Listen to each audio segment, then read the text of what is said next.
Guys, আমরা এখন hostel থেকে বেরিয়েছি কলকাতা ঘুরতে যাওয়ার জন্য। আমি আর তৃষ্ণা রাত্রে বেরিয়ে পড়েছি, এত সকাল সকাল পৌঁছে যাই।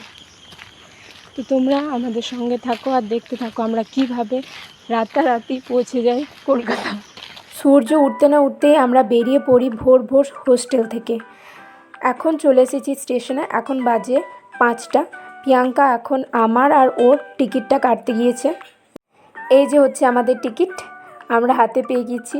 এবার আমরা দুজনে মিলেই রেডি, ট্রেনটা আসলেই চেপে পড়ব। প্রচুর প্ল্যান করেছি সবাই মিলে, কিন্তু অ্যাট লাস্ট আমি আর প্রিয়াঙ্কাই যাচ্ছি, আর ওই দিক থেকে লোকিতা আসবে। 3জনে মিলে ঘুরবো। বাকিরা সবাই যেত কিন্তু যাওয়া হলো না। তো এবারের মতো আমরা 3জনেই ঘুরবো। আমাদের 5:30টায় ট্রেন ছিল বিশ্বভারতী, সেটা আমরা গদাধরপুর স্টেশন থেকে ধরেছিলাম। তারপর আমরা ট্রেনে যেতে যেতে চা ঝালমুড়ি খেয়ে নিলাম, যেহেতু সকাল থেকে কিছু খাওয়াই হয়নি। তো চলো খেতে খেতে যাওয়া যাক।